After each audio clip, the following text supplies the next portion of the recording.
Assalamualaikum warahmatullahi wabarakatuh. Jumpa lagi di channel yang nggak keren ini kan, rakyat pinggiran. Oke kawan-kawan, kali ini saya akan berbagi informasi tentang bagaimana tahap demi tahap sidang MK ya, gugatan sengketa pilpres, yang dimana sudah memanggil 4 menteri ya untuk diminta keterangan.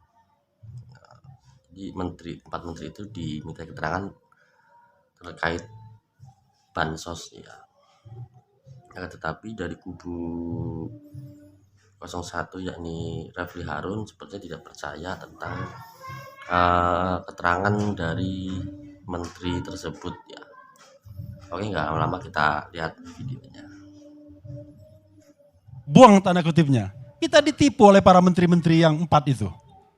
Dia seolah-olah everything is okay, tapi setelah kita kulik-kulik, waduh, oke. Yang dilakukan misalnya Sri Mulyani. Kalau kita lihat yang namanya bansos, itu adalah bagian dari perlinsos, perlindungan sosial. Kalau kita lihat yang namanya perlinsos, itu dananya 496,8 triliun. Itu yang di APBN. Tapi jangan lupa, ada yang namanya automatic adjustment senilai 50 triliun yang dipotong pada bulan Januari. Bayangkan, tahun anggarannya baru dimulai langsung ada pemotongan. Biasanya pemotongan dilakukan karena realisasi pendapatan di bawah target. Karena realisasi pendapatan di bawah target, pemotongan dilakukan agar APBN tetap bisa dipertahankan. Ini enggak. Jadi kementerian lembaga dipotong lembaganya 5% dan menjadi uangnya 50 triliun. Lalu Menteri Keuangan mengatakan itu bukan untuk bansos. Tetapi lini masa, berita-berita yang kami sertakan sebagai bukti juga dan di dalam kesimpulan, Erlangga Hartarto mengatakan itu untuk bansos. Satu, ya. Yang kedua adalah di mana pelanggaran hukumnya? APBN 2024 itu disahkan pada bulan September 2023.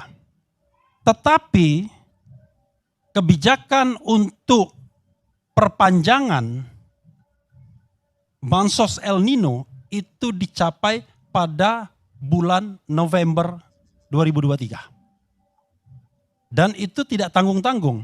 Bansos El Nino itu diperpanjang Desember hingga Juni.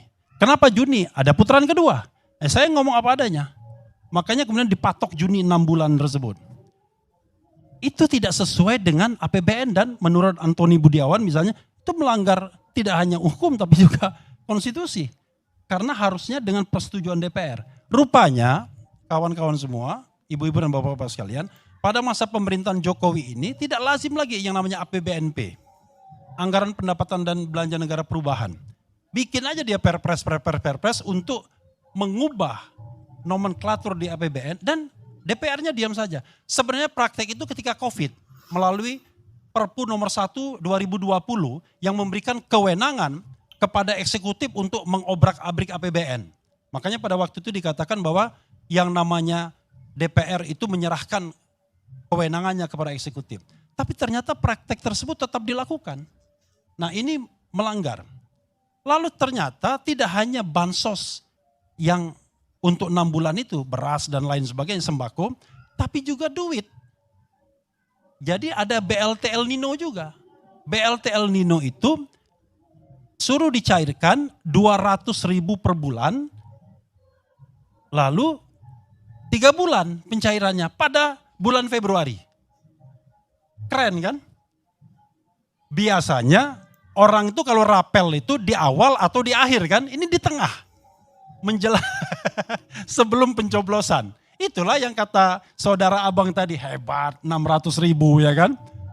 Nah ahli kami Fit Adrison mengatakan ya tidak terbukti pertumbuhan ekonomi bisa meningkatkan elektabilitas. Melalui ilmu ekonometri dia mengatakan bahwa yang bisa meningkatkan elektabilitas adalah kemiskinan. Kenapa? Begitu 10% kemiskinan dia bilang, maka dia mengatakan probabilitas naiknya saya lupa berapa persen begitu. Dan dia mengatakan bahwa semakin miskin atau semakin kecil pendapatan penduduk, maka bansos itu makin besar pengaruhnya. Kan orang dikasihkan Bang Oto 600.000 cuman habis satu kali ngopi saja, ya kan? Tapi coba bayangkan kalau rakyat yang pendapatannya saja tidak ada.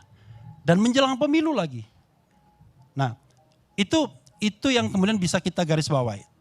Misalnya lagi, ya, Muhadjir Effendi misalnya.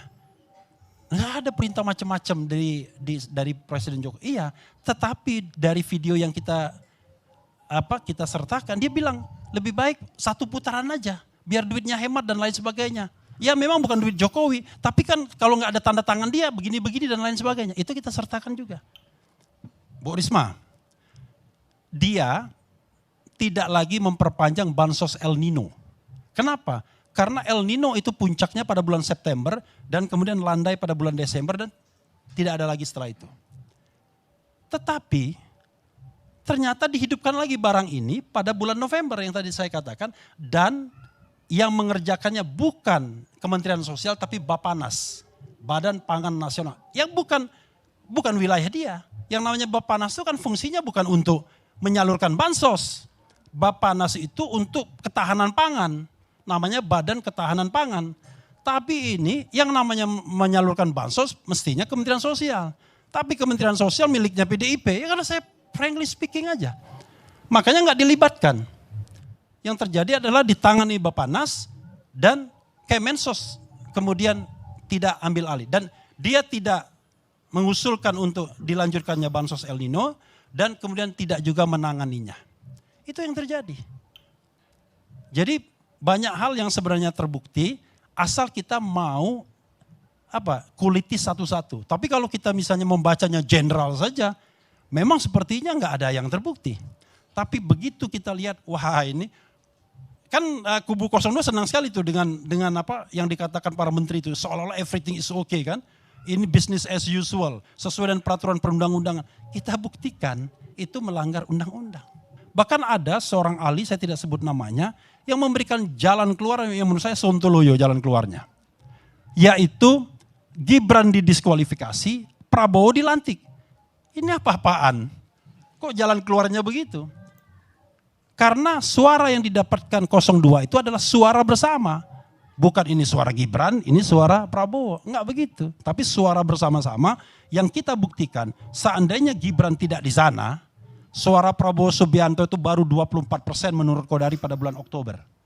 Menurut Aep Saifullah Fatah baru 28%. Lompat kurang dari 4 bulan ke 58%. Maka teori kita mengatakan input apa yang perlu Anda butuhkan untuk melompat 20% lebih. 30% bukan 20%. Hampir 30% dalam jangka kurang dari 4 bulan.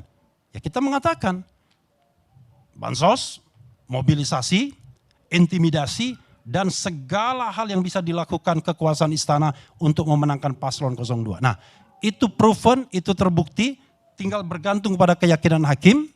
Ya, apakah hakim kemudian imparsial dan dia balik kepada hati nurani dan berani untuk mengatakan yang benar adalah benar, yang salah adalah salah. Tidak bisa melimpahkan atau merampas dan merampok atau mengalihkan, membebani sebuah institusi membonsai kedaulatan rakyat. Apalagi cawe-cawe mencari suara rakyat di Mahkamah Konstitusi. Apalagi cawe-cawe mencari suara rakyat di Mahkamah Konstitusi. Ini kan juga cawe-cawe Pak, sama aja. Siapa tahu kiro-kiro. Seperti narasi, saya salah satu yang pernah menjelaskan secara detail tentang apa itu TSM. Dan saya pelakunya di Komnas HAM. Karena TSM itu berdasarkan Undang-Undang 26 tahun 2000 tentang pelanggaran HAM berat. Belum tentu ahli tata negara tahu tentang TSM. Yang tahu tentang TSM itu adalah orang Komnas HAM yang tahu. Karena itu begitu penjelasan dari Rafli, saya bilang, waduh, Rafli, saya bilang jauh banget panggang dari api. Saya pernah menjelaskan secara detail di sini dan diakui dan dipuji oleh pengacara 01 di depan Bang Karnilias tentang penjelasan saya. Sangat komprehensif, sangat ilmiah, sangat terukur. Apa perlu saya ulang? Waktu saya terbatas oleh Bang Karni. Nggak bisa. Karena itu kalau dilihat dari TSM yang tadi dijelasin oleh Refli, saya bilang aduh, berarti ini cawe-cawe kiro-kiro mencari suara di Mahkamah Konstitusi ini. Nah itu satu. Misalnya Bang Rafli juga banyak menipu kita juga, atau mungkin pada saat itu tidak ikut. Natalius ini cinta sekali dengan saya. Mestinya dia bikin opening statement dulu kan. Dia bahas saya setelah saya ngomong, setelah dengar omongan saya. Tapi nggak apa-apa, karena dia begitu cintanya. Natalius pikir, Anda nggak punya bahan jangan-jangan? Ada bahan nggak untuk ngomong sidang MK kemarin? Masa Komnas HAM lulu? Begini. Oh ya boleh. Kan tadi kan minta untuk tidak boleh dipotong. Masa sekarang kok inilah sebenarnya tidak konsisten. Ya kalau tidak konsisten sederhana begini, bagaimana meminta konsistensi dalam penegakan hukum di Mahkamah Konstitusi? Susah bos. Jadi saya ingin sampaikan ada beberapa hal. Kenapa saya menyebut, karena variabel-variabel yang disampaikan, diucapkan itu adalah variabel kesimpulan yang disampaikan 01 kepada Mahkamah Konstitusi. Maka saya ingin sampaikan beberapa hal dengan menyebut tadi pengacara.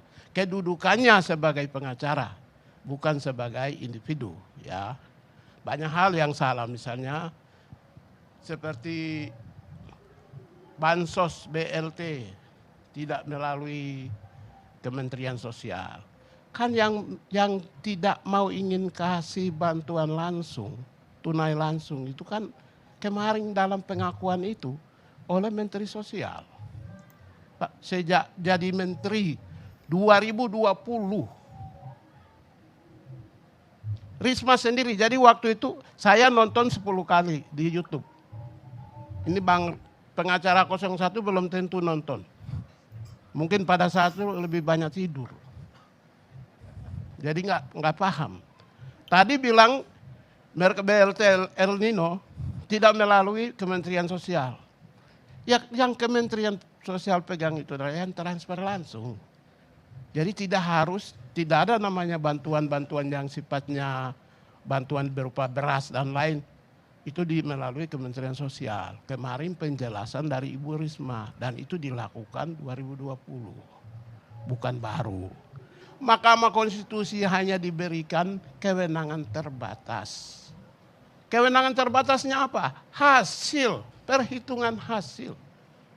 Kalau nanti ketika Anda mengajukan permohonan perhitungan hasil, maka Anda menyodorkan hasil yang lebih baik untuk memenangkan atau draw. Pernah enggak 01 dan 3 menyampaikan hasil yang lebih baik, minimal, atau draw? Angka-angkanya pernah enggak? Hasilnya ada enggak? Jangan melihat, MK kan dengan asik, mereka bersidang, asik.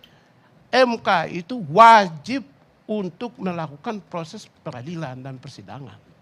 Karena rakyat meminta.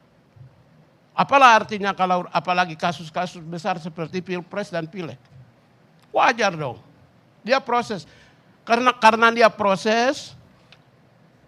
proses dengan begitu riang gembira, dengan tenang dan senang, ya ada aura positif sehingga nanti ujung-ujungnya itu akan menghasilkan hasil yang menguntungkan bagi para pengadu. Nggak mungkin. Tadi seperti itu videonya sudah kita saksikan, dan bagaimana menurut pendapat teman-teman, silahkan komentar. Oke gitu dulu. Akhirnya wassalamualaikum warahmatullahi wabarakatuh.